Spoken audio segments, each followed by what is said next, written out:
হিমেল এগিয়ে গেল। এই কি হচ্ছে? কি করছিস তোরা? থাম বলছি।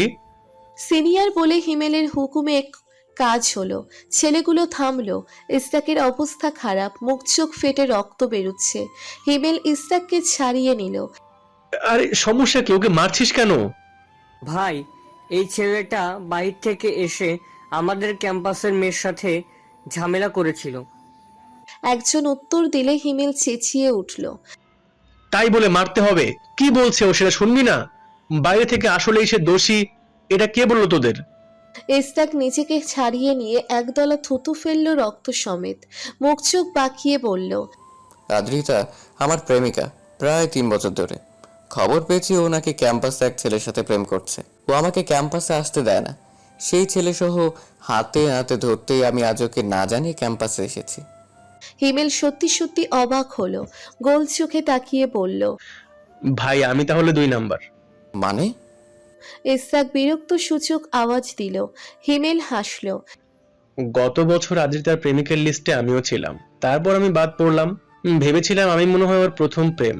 এখন আপনার কথা ভেবে নিজের জন্য অতটা খারাপ লাগছে না অবশ্য। তাহলে ও? কায়সারের দিকে ইশারা করলো ইসরাক। হিমেল হাসল। ও 3 নাম্বার। আমাকে ছেড়ে দিয়ে কায়সারকে ধরেছে। কায়সারেরও নিশ্চয়ই প্রথমবার, তাই অতি আবেগী হয়ে আপনাকে মেরেছে। কিছু মনে করবেন না, আদ্রিতার সাথে সম্পর্কের প্রমাণ দেখিয়ে দিন ওদের। আদ্রিতাকে বিশ্বাস নেই, পরে দেখা যাবে হাবিজাবি কথা বলে ঠিকই আপনাকে মিথ্যুক বানিয়ে দেবে, দেখবেন। ইস্তাক হতবাক হয়ে আদ্রিতাকে দেখল। আদ্রিতা মুখ লুকিয়ে পালাচ্ছিল। তখন হিমেল ডাকলো।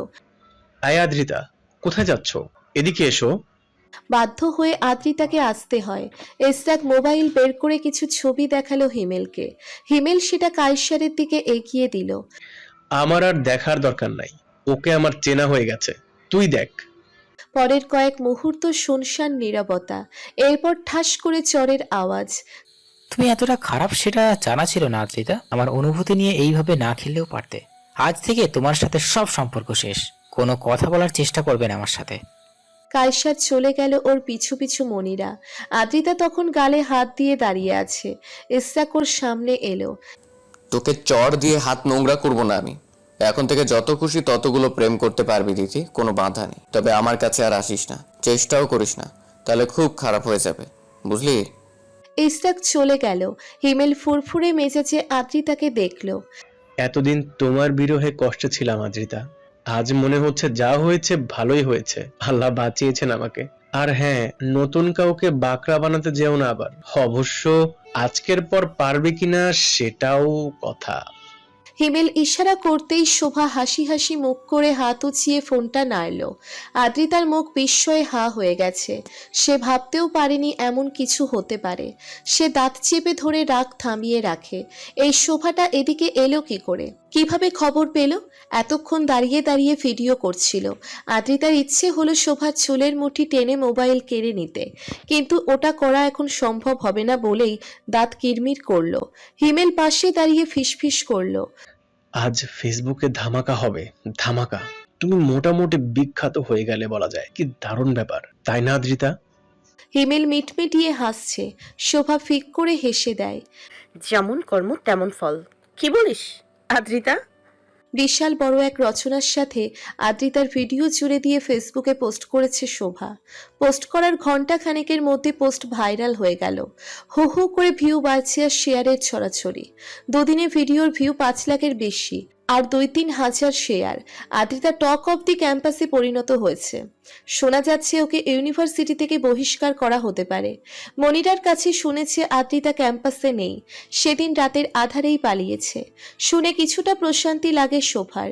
মনে মনে ভাবে কেবল তো শাস্তির শুরু আদ্রিতার, এখনো অনেক পথ বাকি।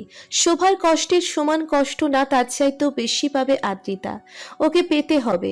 এর মধ্যেই ছোট বোন বিভার ফোন। আপু, তাড়াতাড়ি বাসায় এসো, বাবা খুব অসুস্থ হয়ে পড়েছে। অজানা আশঙ্কায় শোভার অন্তরাত্মা কেঁপে উঠল। উদ্বিগ্ন হয়ে জানতে চাইল, কি হয়েছে বাবার? এত কথা বলার সময় নেই, তুমি যত তাড়াতাড়ি পারো বাসায় এসো। আর কোনো কথা বলার সুযোগ না দিয়ে বিভা ফোন রাখে। ভয়ে শোভার হাত পা ঠান্ডা হয়ে আসে। বাবার হঠাৎ কি হলো? এই তো কেবল জীবনের সবকিছু ঠিকঠাক হতে শুরু করেছিল। শোভা ভেবেছিল পরীক্ষা শেষে বাবাকে নিয়ে গ্রামে ফিরে যাবে, মাথা উঁচু করে সবাইকে বুক ফুলিয়ে বলবে, দেখো সেবার তোমরা আমার কথা মানতে চাওনি, নির্দোষ আমাকে দোষী ঠাউরেছিলে, এবার বুঝলে তো কে আসল দোষী। সে সুযোগ কি পাবে না শোভা? বাবার লাজে নিচু মাথা কি গর্বে উঁচু করে দেওয়ার সুযোগ সে পাবে না? বুকের ধরাস ধরাস শব্দে শরীরে কাঁপন তুলছে।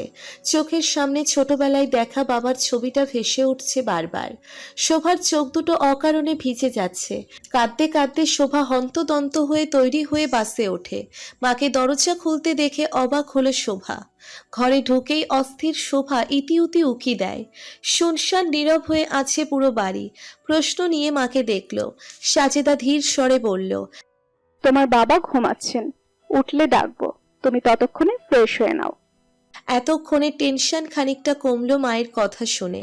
সে জানতে চাইল, বাবা ঠিক আছে তো? সাজেদা মাথা দোলায়।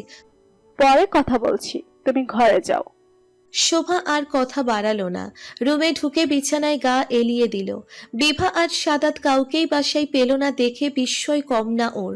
তবুও ক্লান্ত থাকার কারণে হাজারো ভাবনার মাঝেই গভীর ঘুমে তলিয়ে গেল। মায়ের মোলায়েম কণ্ঠের ডাক শুনে ঘুম ভাঙে শোভার। ধরপড় করে উঠে বসে উদ্বেগ নিয়ে জানতে চাইল, কি হয়েছে মা, বাবা কোথায়? সাজেদা মেয়ের দিকে চেয়ে আদুরে হাসি দেয়। বাবা ঠিক আছে, তুই হাত মুখ ধুয়ে ড্রয়িং রুমে আয়, বাবা তোর সাথে কথা বলবে। বাবা কথা বলবে? স্বগোক্তি করে শোভা। চিন্তিত হলো, সে কি আবার কোনো ভুল করেছে? কি বলবে বাবা তাকে? বসো এখানে। আজমল শেখ নিজের পাশের জায়গাটা দেখিয়ে দিতেই শোভার চোখ দুটো গোল হয়ে গেল, যেন এখনই কোটর ছেড়ে বেরিয়ে আসবে। বাবা তাকে নিজের পাশে বসতে বলছে। শোভার বিশ্বাস হলো না যেন। সে মায়ের দিকে তাকালে মা আশ্বস্ত করলো। শোভা ধীর পায়ে বাবার কাছে এসে বসলো। আজমল শেখ মেয়ের মনের অবস্থা বেশ বুঝতে পারছে। খুব আফসোস হচ্ছে তার। গত 3টে বছর মেয়েটার সাথে যাচ্ছে তাই ব্যবহার করেছে। নির্দোষ মেয়েটাকে দোষী বানিয়ে যা নয় তাই বলেছেন। একা একাই নিজের দুঃখে কেঁদেছে মেয়েটা। তিনি বাবা হয়ে পাশে তো থাকেনই, উল্টে কথা শুনিয়ে কষ্ট দিয়েছেন। তিনি আজ বড় শর্মিন্দা নিজের কাছে। তার দৃষ্টি আচ্ছন্ন হয় নোনা জলে। আম্মু, আমাকে কি তুমি মাফ করতে পারবে? এসব কি বলছো বাবা? শোভাকে হত বিহবল দেখায়। তুমি বারবার নিজেকে নির্দোষ দাবি করার পরও তোমাকে কথা শোনাতে ছাড়িনি।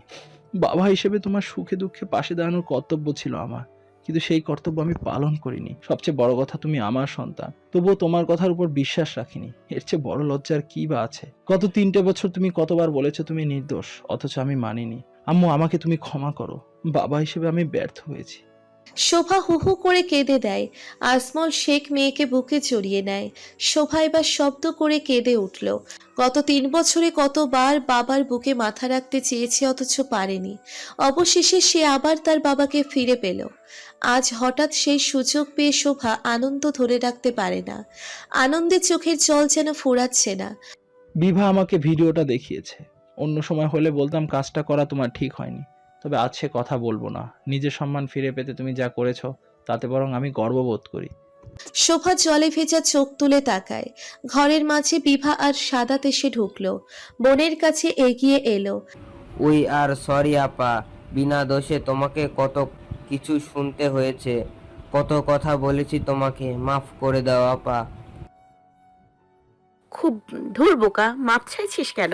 আমার জন্য তোরা কত কষ্ট করেছিস, আমি কিছু মনে রাখিনি রে। আজমল শেখ স্নেহময় দৃষ্টিতে শোভাকে দেখল। এবার আমরা বাড়ি ফিরবো শোভা, মাথা উঁচু করে ফিরবো। আর কোনো লুকিয়ে থাকা নয়, কোনো ভয় নয়। আমরা এবার আপন নিরে ফিরবো। শোভা দেখল কথাগুলো বলতে বলতে তার বাবার মুখ চোখ উজ্জ্বল হয়ে গেল। অদ্ভুত দীপ্তিময় আভা ছড়িয়ে পড়ল তার চেহারায়।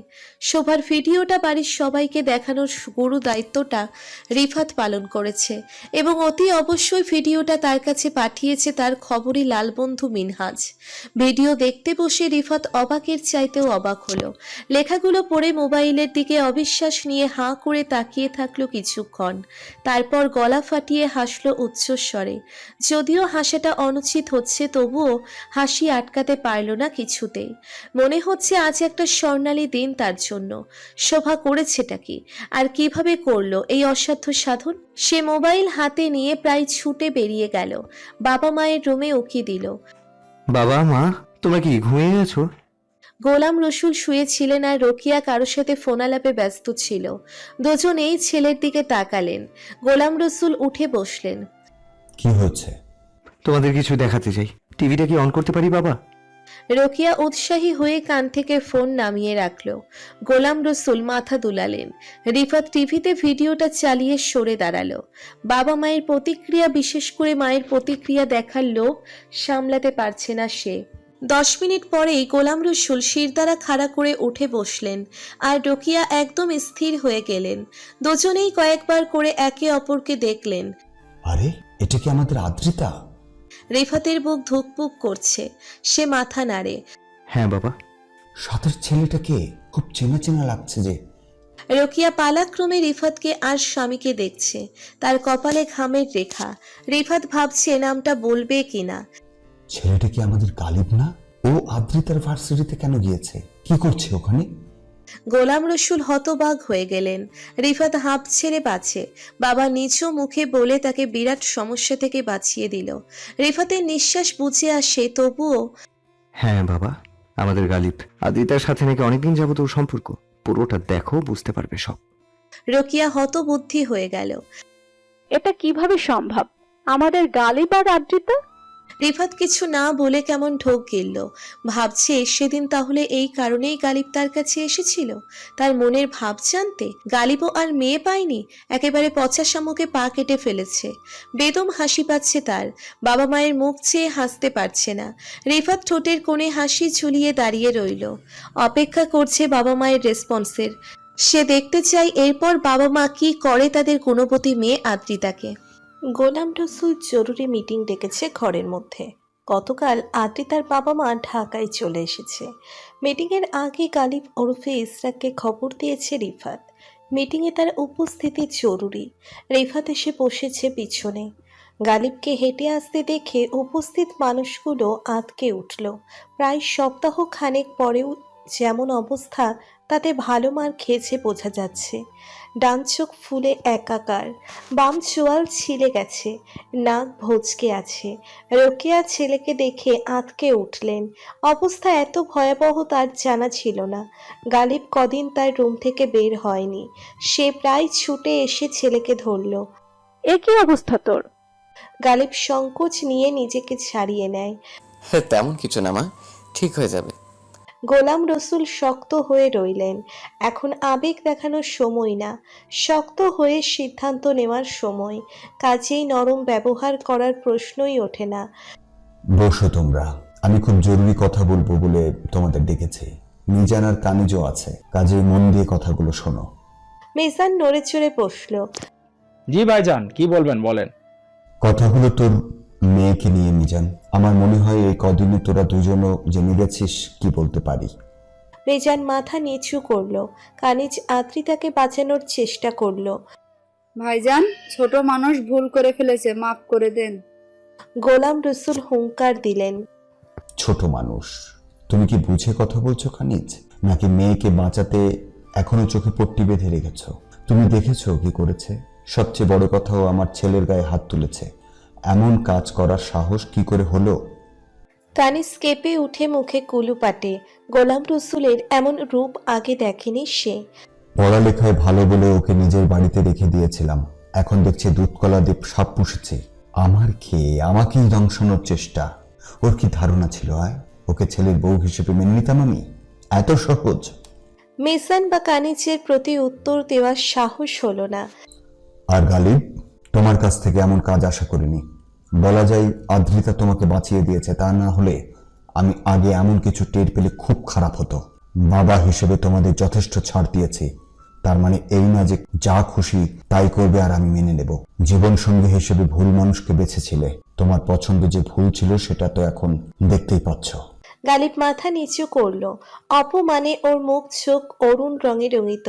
দাঁতে দাঁত চেপে হজম করা ছাড়া গতি নেই। আমি ভাবতেও পারি না আদ্রিতা এমন করতে পারে। ওকে এত আদর ভালোবাসা দিয়েছি, সবই ওয়েস্ট হয়েছে মনে হচ্ছে। ওর চাইতে একটা কুকুরকে ভালোবাসলে বরং সে আমাদের প্রতি বেশি কৃতজ্ঞ থাকতো। ও আমাদের পেছনে আমাদেরই ছেলের ক্ষতি করতে চেয়েছে। ছি, নিজের উপরই রাগ লাগছে।